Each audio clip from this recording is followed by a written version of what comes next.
The एथेन्यू। देखिए पशुपति पारस चिराग पासवान के चाचा है, रामविलास पासवान के भाई हैं, बहुत विश्वासी रहे हैं रामविलास पासवान के, केंद्र में मंत्री पद भी संभाल चुके हैं, लेकिन अब राजनीति से ओझल होते जा रहे हैं। आज मैं बात करूंगा पशुपति पारस के बारे में। पशुपति पारस को पिछले लोकसभा चुनाव में एक भी सीट चुनाव लड़ने के लिए नहीं मिला था। इसका कारण यह था कि चाचा भतीजे के बीच में जो लड़ाई चल रहा था, इसमें पासवान वोट बैंक कंफ्यूज ना हो, बट ना जाए, इसको लेकर चिराग पासवान के तरफ ही एनडीए ने भरोसा जताया और चिराग पासवान बिहार की 5 लोकसभा सीटों पर चुनाव लड़े और जीत दर्ज किया। तो वैसे में अब आप सभी को पता है कि जो लड़ाई चिराग पासवान और पशुपति पारस के बीच चल रहा था, वो सबसे पहले तो पार्टी पर कब्जे को लेकर, जिसमें पार्टी दोनों के हाथ से निकल गई, दोनों को नई नई पार्टी मिली, नया नया चुनाव चिन्ह मिला। पशुपति पारस की पार्टी थी वो राष्ट्रीय लोक जनशक्ति पार्टी मिली और उन्हें सिलाई मशीन चुनाव चिन्ह के रूप में मिला। तो चिराग पासवान को हेलीकॉप्टर चुनाव चिन्ह के रूप में और पार्टी का नाम लोक जनशक्ति पार्टी रामविलास मिला। ये सब कुछ चला। उसके बाद हाजीपुर सीट को लेकर कितना लड़ाई चला दोनों चाचा भतीजे के बीच में, आप सभी ने देखा।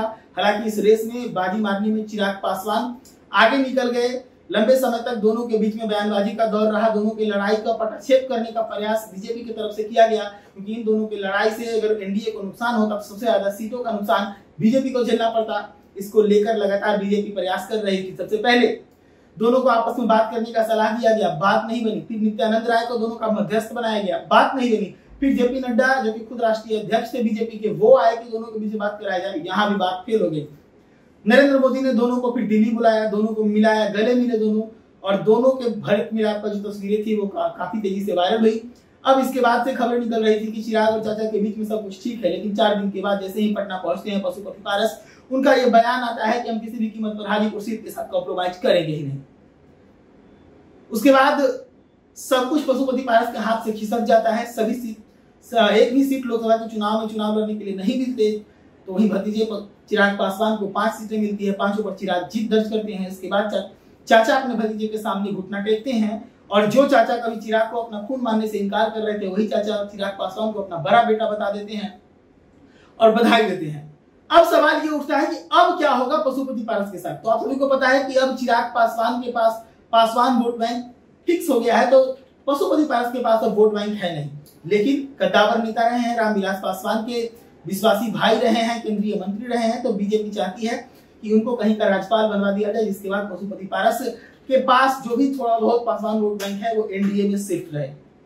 तो एक फिराक में ये लगी है एनडीए की पशुपति पारस को कहीं का राज्यपाल बनाया जाए। लेकिन अगर उनको राज्यपाल भी नहीं बनाया जाता तो आगामी विधानसभा चुनाव भी है, इसको अगर देखें इन सभी परिप्रेक्ष्यों को, तो उसमें आपको लगेगा कि पशुपति पारस, क्योंकि लोकसभा में एक भी सीट नहीं ले पाए थे, विधानसभा में बहुत सारे सीटों पर दावा ठोकेंगे, चिराग पासवान को वहां पर दबाने का प्रयास करेंगे।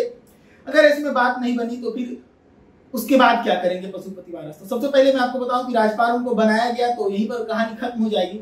लेकिन अगर विधानसभा में इस तरह का पशुपति पारस गेम खेलने का प्रयास करते हैं तो एनडीए उन्हें बाहर का रास्ता दिखा देगी एनडीए से, क्योंकि एनडीए को पता है कि पासवान वोट बैंक पशुपति पारस के पास नहीं, चिराग पासवान के पास है। तो ऐसे में पशुपति पारस की राजनीति ही खत्म हो जाएगी।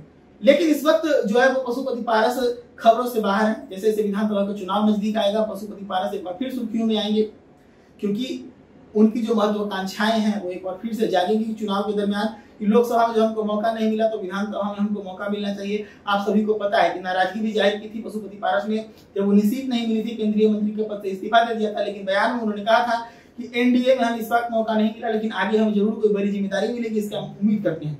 तो बड़ी जिम्मेदारी क्या हो सकती है? विधानसभा में ज्यादा सीट हो सकती है, राज्यपाल का पद हो सकता है, या फिर एनडीए के अंदर कोई बड़ा जिम्मेदारी उनको दिया जा सकता है। तो इसी तमाम खबरों के लिए जुड़े रहिएगा द हिंद के साथ। धन्यवाद।